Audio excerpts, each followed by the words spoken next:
सुनेत्रा पवार उमेदवारी अर्ज दाखल करण्यासाठी आता पोहोचलेले आहेत। काही क्षणातच सुनेत्रा पवार यांचा उमेदवारी अर्ज दाखल केला जाणार आहे। कार्यकर्ता मेळावा पार पडल्यानंतर सुनेत्रा पवार आता उमेदवारी अर्ज दाखल करण्यासाठी आता पोहोचलेले आहेत। त्यांच्यासोबत एकनाथ शिंदे आहेत, राष्ट्रवादीचे पहिल्या फळीतले सगळे प्रमुख नेते आहेत। प्रफुल्ल पटेल असतील, सुनील तटकरे असतील किंवा त्यांचे दोन्ही पुत्र पार्थ पवार, जय पवार आणि राष्ट्रवादीचे असंख्य कार्यकर्ते देखील या परिसरात आहेत। सुनेत्रा पवार आज त्यांचा उमेदवारी अर्ज दाखल करतात। विधानसभेची पोटनिवडणूक पार पडते आणि विधानसभेसाठी पहिल्यांदा सुनेत्रा पवार त्यांचा उमेदवारी अर्ज दाखल करतात। पहिल्यांदाच त्या निवडणुकीच्या रिंगणात उतरतायत। ही निवडणूक बिनविरोध व्हावी यासाठी राष्ट्रवादीकडून शेवटच्या क्षणापर्यंत प्रयत्न सुरू आहेत। मात्र जरी काही जणांनी उमेदवारी अर्ज मागे घेतले असतील तरी खास करून लक्ष्मण हकेंनी माघार घेतलेली आहे, तरी देखील काँग्रेस ठाम आहे। काँग्रेसकडून उमेदवारी अर्ज दाखल केला जातोय किंवा केलेला आहे, तर दुसऱ्या बाजूला अपक्ष म्हणून काही जणांनी अर्ज दाखल केलेले आहेत। त्यामुळे ही निवडणूक होणार हे जवळपास निश्चित आहे। मात्र काँग्रेसनं माघार घ्यावी, त्यांचा उमेदवारी अर्ज मागे घ्यावा यासाठी देखील राष्ट्रवादीकडून प्रयत्न केले जाणार आहेत। काँग्रेसचे राष्ट्रीय अध्यक्ष मल्लिकार्जुन खरगे यांच्याशी देखील राष्ट्रवादीकडून सतत प्रयत्न केले जात आहेत। त्यांच्याशी संवाद साधला जातोय आणि त्यासोबतच काँग्रेसच्या इथल्या नेत्यांशी देखील बातचीत केली जाते। काँग्रेसचे प्रदेशाध्यक्ष हर्षवर्धन सपकाळ यांनी ऐनवेळी आजचा बारामतीचा दौराही रद्द केलेला होता। त्यानंतर काँग्रेसच्या उमेदवारांनी अर्ज दाखल केलेला आहे। दरम्यान सुनेत्रा पवार आता उमेदवारी अर्ज दाखल करण्यासाठी पोहोचलेले आहेत। सुनेत्रा पवारांनी अगदी काही वेळापूर्वी अतिशय भावनिक असं भाषण केलेलं आहे। हा अर्ज दाखल करण्यापूर्वीच कार्यकर्त्यांना त्यांनी संबोधित केलेलं आहे। आपले प्रतिनिधी मंदार गोंजारी आपल्या सोबत आहेत। मंदार, सुनेत्रा पवार अर्ज दाखल करण्यासाठी पोहोचले आहेत। सुनेत्रा पवार बारामतीच्या या पोटनिवडणुकीसाठी उमेदवार म्हणून अर्ज दाखल करण्यासाठी पोहोचलेले आहेत। बारामतीच्या प्रशासकीय भवनमध्ये हा अर्ज दाखल होतो आहे। त्यांच्या आधीच काँग्रेसचे उमेदवार आकाश मोरे यांनी त्यांचा अर्ज दाखल केलेला आहे। सुनेत्रा पवार यांच्यासोबत हा अर्ज दाखल करण्यासाठी त्यांचे चिरंजीव जय पवार हे आहेत। त्याचबरोबर राष्ट्रवादी काँग्रेसचे अनेक वरिष्ठ नेते त्यांच्यासोबत या ठिकाणी पाहायला मिळतात, ज्यामध्ये छगन भुजबळ आहेत, हसन मुश्रीफ आहेत। हे सगळे नेते या ठिकाणी अर्ज दाखल करण्यासाठी आलेले आहेत आणि अर्ज दाखल होतो आहे। आणि ही निवडणूक बिनविरोध व्हावी यासाठीचे प्रयत्न जे आहेत ते निष्फळ ठरले असं आपल्याला म्हणायला हवं, कारण अनेकांनी याबद्दल एक उमेदवारी भरू नये काँग्रेसच्या उमेदवारांनी यासाठी आवाहन केलं। मात्र काँग्रेसनी ही निवडणूक लढवण्याचं ठरवलं। आपल्या वरिष्ठांकडून आपल्याला अर्ज दाखल करण्याचे आदेश आहेत असं काँग्रेसच्या उमेदवारांनी सांगण्यात आलं आणि त्या बारामतीची पोटनिवडणूक होणार हे आपण आता तरी आपल्याला म्हणता येईल, म्हणावं लागतंय। अर्थात उमेदवारी अर्ज मागे घेण्याची मुदत ही आणखी काही दिवसांची आहे, मात्र अर्ज दाखल करण्यात आलेला आहे। अजित पवारांच्या दुर्दैवी अपघाती मृत्यूनंतर अशा पार्श्वभूमीवरती ही निवडणूक होते आहे आणि या निवडणुकीमध्ये सुनेत्रा पवार या राष्ट्रवादी काँग्रेसच्या उमेदवार म्हणून आता अर्ज दाखल करतायत। अर्जाची छाननी त्यांची होते आहे। त्यांच्यासोबत राष्ट्रवादी काँग्रेसचे वरिष्ठ नेते आहेत, मी आता ज्यांची नावं घेतली यांच्यासह प्रफुल्ल पटेल आहेत, सुनील तटकरे आहेत, धनंजय मुंडे आहेत। हे सगळे नेते बारामतीमध्ये दाखल झालेले आहेत। त्याचबरोबर उपमुख्यमंत्री एकनाथ शिंदे आहेत, भाजपकडून चंद्रशेखर बावनकुळे आहेत। अशा पार्श्वभूमीवरती महायुतीकडून एका अर्थाने या ठिकाणी मोठी मांदियाळी नेत्यांची पाहायला मिळते आहे। शक्ती प्रदर्शन याला म्हणता येणार नाही, मात्र महायुती म्हणून आम्ही एकत्र आहोत हे दाखवण्याचा या ठिकाणी महायुतीच्या नेत्यांचा प्रयत्न आहे। दुसरीकडे पवार कुटुंब म्हणून शरद पवारांच्या पक्षातील जे नेते आहेत ते देखील या ठिकाणी उपस्थित आहेत। मात्र याच मुद्द्यावरती महाविकास आघाडीला तडा गेल्याचं या ठिकाणी पाहायला मिळतं। शरद पवारांचा राष्ट्रवादी काँग्रेस पक्ष जो काँग्रेस आणि उद्धव ठाकरे यांची शिवसेना यांच्यासोबत महाविकास आघाडीचा भाग आहे, त्या महाविकास आघाडीला या पोटनिवडणुकीच्या निमित्ताने तडे गेल्याचं पाहायला मिळतं। काँग्रेसकडून ही निवडणूक लढवण्यावरती ठाम असल्याचं नेत्यांकडून सांगण्यात आलंय।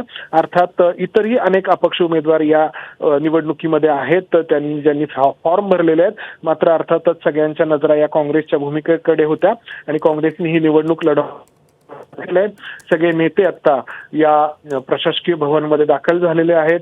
अर्ज दाखल होतो आहे सुनेत्रा पवार यांच्याकडून आणि जी मुदत आहे अर्ज मागे घेण्याची त्या मुदतीमध्ये जर अर्ज मागे नाही घेतले गेले उमेदवारांकडून तर ही निवडणूक अटळ आहे। 23 एप्रिलला या निवडणुकीसाठी मतदान होईल असं निवडणूक कार्यक्रमानुसार जाहीर करण्यात आलंय। माधवी। नक्कीच ही निवडणूक जवळपास अटळच मानली जाते. ज्या प्रकारे काँग्रेस ठाम आहे, अजून तरी काँग्रेसनं उमेदवारी अर्ज दाखल केलेला आहे आणि दुसरीकडे काही अपक्ष उमेदवारी अर्ज देखील दाखल झालेले आहेत. ते पाहता आता जवळपास ही निवडणूक होणार यावर शिक्कामोर्तब झालेला आहे. अर्थात आता अर्ज मागे घेण्याची मुदत संपेपर्यंत किती अर्ज मागे घेतले जातात हे पाहणंही महत्त्वाचं असणार आहे. आणि सगळ्यात महत्त्वाचं म्हणजे राष्ट्रवादीची काँग्रेससोबत काँग्रेसनं उमेदवारी अर्ज मागे घ्यावा यासाठी जी शिष्टाई सुरू आहे त्याला यश येणार का हे पाहणंही तितकंच महत्त्वाचं असणार आहे. आणि अर्थात आता सुनेत्रा पवार त्यांचा अर्ज दाखल करतायत. त्यांच्यासोबत आपण पाहतो एकनाथ शिंदे आहेत, चंद्रशेखर बावनकुळे आहेत, प्रफुल्ल पटेल आहेत. हे सगळे प्रमुख नेते आहेत आणि त्यांच्या उपस्थितीत हा उमेदवारी अर्ज दाखल केला जातो. ही एक्सक्लुझिव्ह दृश्य आपण पाहतोय सुनेत्रा पवार यांचा अर्ज दाखल करतानाची. राष्ट्रवादीचे सगळे मंत्री, आमदार, खासदार सगळे पहिल्या फळीतले नेते यावेळी उपस्थित आहेत. काही वेळापूर्वीच कार्यकर्त्यांचा मेळावा पार पडलेला आहे आणि या मेळाव्याला सुनेत्रा पवारांनी अतिशय भावनिक असं बारामतीकरांना साथ घालत भाषण केलेलं आहे. सुनेत्रा पवारांनी असं म्हटलेलं आहे की दादा गेलेत हे आजही मला मान्य नाही. बारामती हा दादांचा श्वास होता, त्यामुळे दादांचा शेवटचा श्वास बारामतीत विसावला असं म्हणत त्या भावूक झालेल्या होत्या. त्यासोबतच दादांना श्रद्धांजली वाहण्याची ही बारामतीकरांना खरी संधी आहे असं देखील त्यांनी म्हटलेलं आहे. बारामतीची प्रतिष्ठा कमी करणार नाही, दादांची जागा कुणीच घेऊ शकत नाही, पण त्यांचा विचार पुढे घेऊन मी जातीये आणि फक्त जय आणि पार्थ हे माझं कुटुंब नाहीये, तुम्ही सगळे माझे कुटुंबीय आहात असं देखील त्यांनी म्हटलेलं आहे. बारामतीचा विकास हा सुरूच राहील, बारामतीची ओळखही तशीच राहील आणि त्यासोबतच शेतकऱ्यांच्या पाठीशी आम्ही उभे राहू. आता विकास थांबणार नाही याची खात्री बाळगा, महायुतीचा भक्कम पाठिंबा आपल्याला आहे असंही त्यांनी म्हटलेलं आहे. दादा गेले पण त्यांनी रुजवलेलं इथे खोलवर आहे. ही निवडणूक माझी नसून बारामतीकरांची आहे आणि बारामतीकर ही निवडणूक आता हाती घेतील यात मला शंका नाही आहे असंही त्यांनी म्हटलेलं आहे. कदाचित दादांपेक्षाही काकणभर जास्त तुम्ही मला साथ द्याल असंही त्यांनी म्हटलेलं आहे. त्यामुळे बारामतीकरांना सुनेत्रा पवारांनी भावनिक आवाहन केलेलं आहे. अर्थात आता ही निवडणूक झाली तर सुनेत्रा पवारांच्या मागे बारामतीकर तितक्याच मताधिक्यानं उभं राहतात का हे देखील पाहणं महत्त्वाचं असणार आहे. कारण आपण पाहिलं की अनेक टर्ममध्ये अजित पवार यांनी विक्रमी मताधिक्य बारामतीमध्ये मिळवलेलं होतं. त्यानंतर सुनेत्रा पवार आता उमेदवारी अर्ज दाखल करतात आणि त्या या पोटनिवडणुकीला सामोरं जातात. त्यामुळे या निवडणुकीमध्ये त्यांना बारामतीकर कशी साथ देतात हे पाहणे तितकंच महत्त्वाचं असणार आहे. सध्या चंद्रशेखर बावनकुळे बोलतात.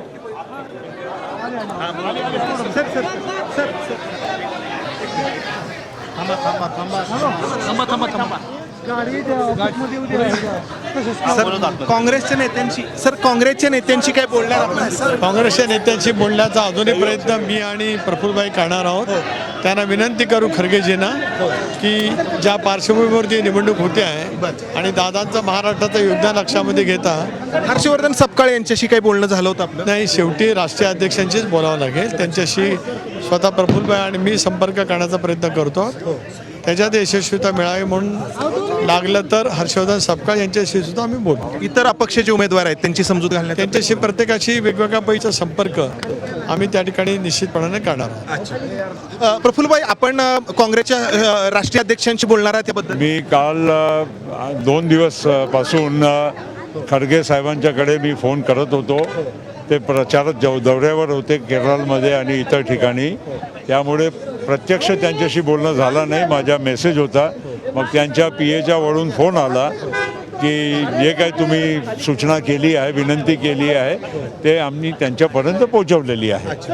मग ही निवडणूक बिनविरोध होऊ शकते असा विश्वास आहे? असा आमच्या प्रयत्न पण आहे आणि आमची विनंती पण राहील काँग्रेस पक्षाला की आपण या मोठ्या पार्श्वभूमीमध्ये आणि महाराष्ट्राची जे एक आजपर्यंतची जे एक प्रथा आहे, परंपरा आणि जे एक संस्कृती आहे, त्यामध्ये अशा जेव्हा त्यांचं आकस्मिक निधन होतं तर आपण बिनविरोध त्यांना निवडणुकीमध्ये मदत करतो त्यांच्या परिवाराला. त्याचप्रमाणे सुनेत्रा बहिणीला त्यांनी मदत करावी.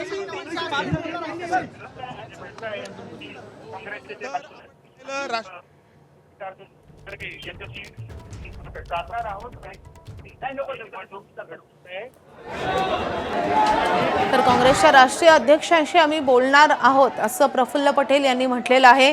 थेट आता खरगेंशी आम्ही बोलणार आहोत आणि हा उमेदवारी अर्ज मागे घ्यावा यासाठी आम्ही प्रयत्न करणार असल्याचं प्रफुल्ल पटेल यांनी म्हटलेलं आहे. काँग्रेसच्या नेत्यांशी बोलण्याचा प्रयत्न सुरू आहे. मी काल खरगेंशी बोलण्याचा प्रयत्न केलेला असे प्रफुल्ल पटेल यांनी म्हटलेलं आहे.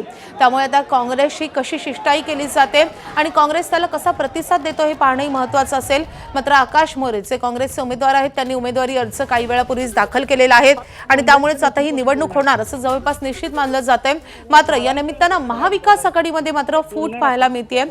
कारण महाविकास आघाडीमध्ये शरद पवारांच्या राष्ट्रवादीनं सुनेत्रा पवारांना पाठिंबा दिलेला आहे. रोहित पवारांनी देखील या संदर्भात ट्विट केलेलं होतं. अजिबात नाही, त्यांना कळायला पाहिजे काय करायचं.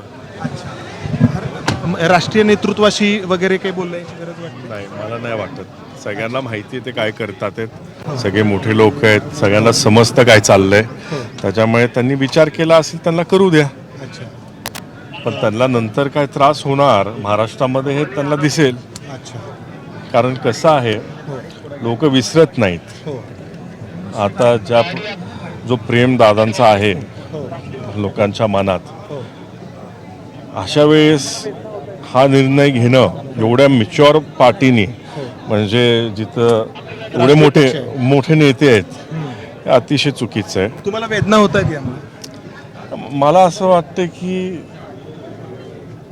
आपण कोणाला थांबू नाही शकत. जसा वेळ येतो तसं समोर जावं लागतं आणि आम्ही समोर जाऊ. समजलं? आम्ही काय कोणाला फोन नाही करणार आहे. जे काय ते नशिबात लिहिलंय ते बघू काय व्हायचंय ते. पण फक्त मला वाईट वाटतं की काँग्रेसचा डाऊनफॉल आहे महाराष्ट्रामध्ये. तर हे होते पार्थ पवार, जे काँग्रेसच्या भूमिकेबद्दल नाराज व्यक्त करतायत आणि ते म्हणतायत की लोक काँग्रेसची भूमिका विसरणार नाही आणि हा काँग्रेसचा जो निर्णय आहे त्याचा काँग्रेसला त्रास होईल. कॅमेरामन अमोल गवाळेसह मंदार गोंजारी, ABP माझा, बारामती.